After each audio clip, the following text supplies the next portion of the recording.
आज के इस वीडियो में हम लोग बात करने वाले हैं गारवारे टेक्निकल फाइबर्स कंपनी के बारे में।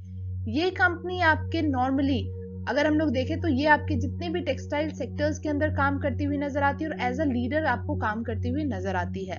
साथ ही अगर हम लोग एस्टैब्लिश की बात करें तो कंपनी काफी पहले एस्टैब्लिश हुई थी 1976 में, और आज के दिन अगर देखें तो इनके अराउंड 6 ओवरसीज ऑफिसेज हैं और वहीं पे 75 कंट्रीज में इनके जो कस्टमर्स हैं वो आपको नजर आएंगे।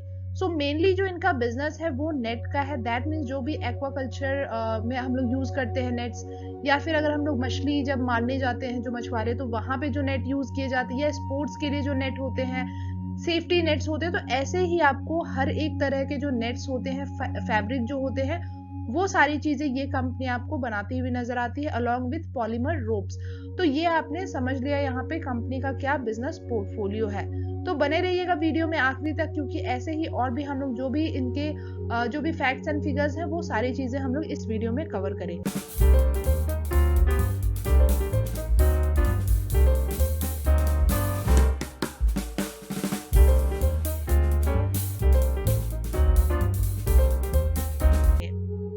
यहाँ पे बात करते हैं कंपनी के रिटर्न के ऊपर।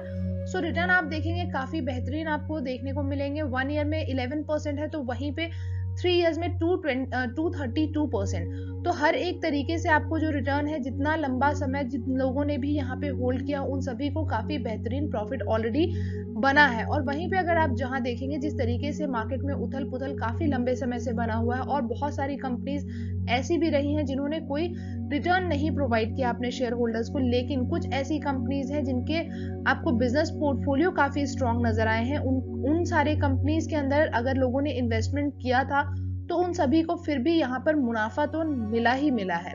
सो वो अगर हम लोग इस कंपनी की भी बात करते हैं तो इसी तरीके से इनका भी जो बिजनेस पोर्टफोलियो है काफी बेहतरीन है, और जिसके वजह से ये कंपनी आपको जो प्रॉफिट है वो बना कर देने में आप कह सकते हैं कि केपेबल हो पाई है। बात कर लेते हैं स्टॉक की वैल्यूएशन के ऊपर। तो यहाँ पर जो कंपनी के डिविडेंड यील्ड परसेंटेज है वो है 0.20%।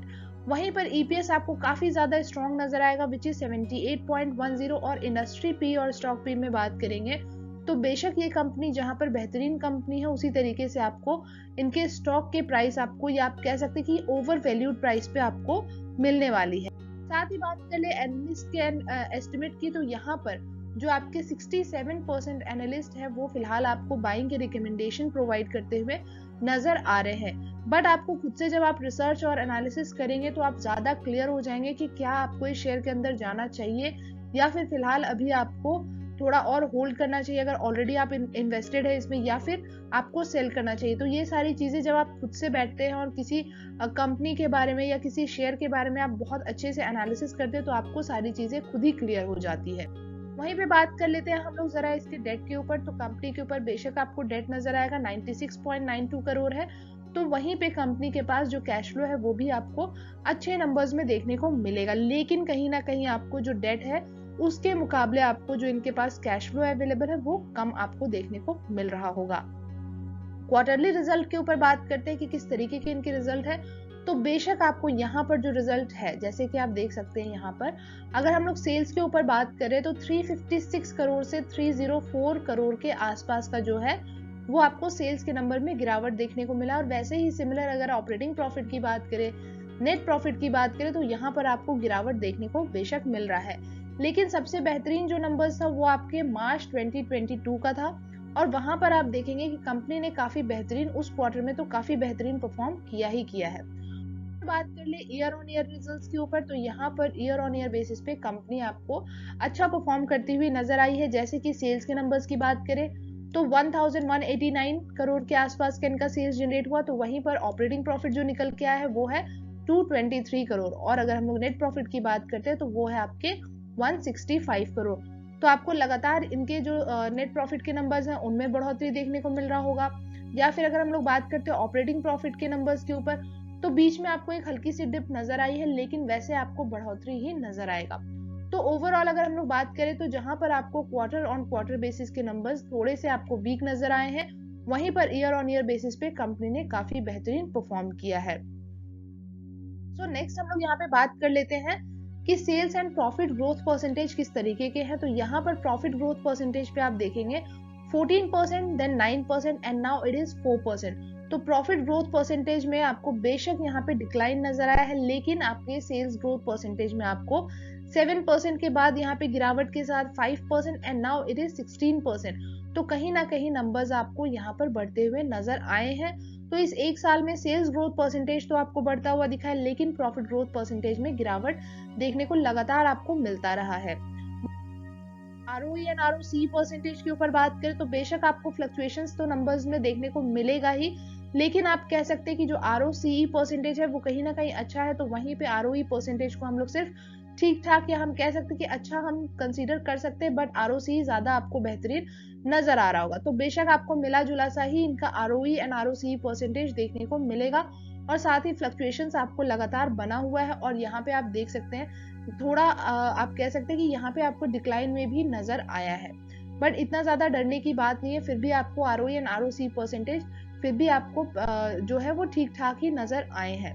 उसके साथ बात कर लेते हैं शेयर होल्डिंग पैटर्न। तो प्रमोटर्स के ऊपर किसी तरह की कोई प्लेजिंग तो नहीं रही है, साथ ही प्रमोटर्स के पास आपको सबसे ज्यादा होल्डिंग देखने को मिल रही है, जो कि है 53% के आसपास। पब्लिक के पास भी आपको अच्छे नंबर्स में यहाँ पे होल्डिंग देखने को मिलेगी, जो है 34%। और FIIs एंड DIs की बात करेंगे तो इनके पास आपको नंबर्स जो है वो छोटे नंबर्स देखने को मिलेंगे। सो FIIs के पास 7% है, तो वहीं पे DIs के पास आपको ओनली 6% देखने को मिल रहा होगा। अब यहाँ पे ये भी देखते हैं कि DIs जो 6% है उनमें से भी कौन कौन से म्यूचुअल फंड है जो यहाँ पर इन्वेस्टमेंट करते हुए, तो ये रहे आपके टॉप म्यूचुअल फंड। सो पहला जो है वो है Kotak small cap fund direct growth, जिनका 2.07% के आसपास इन्वेस्टमेंट है। तो वहीं पे जो सेकंड है वो है Edelweiss small cap fund direct growth 1.20% investment, और जो सबसे लास्ट है वो है SBI small cap fund direct growth, जिनके 0.54% के आसपास इन्वेस्टमेंट है।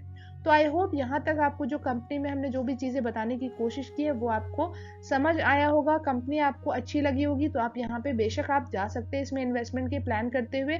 अदरवाइज अगर आपको फिर भी कोई डाउट है इस कंपनी के अंदर, आप हमें कमेंट बॉक्स में कनेक्ट कर सकते हैं। अब यहाँ पे बात कर लेते हैं चार्ट के ऊपर।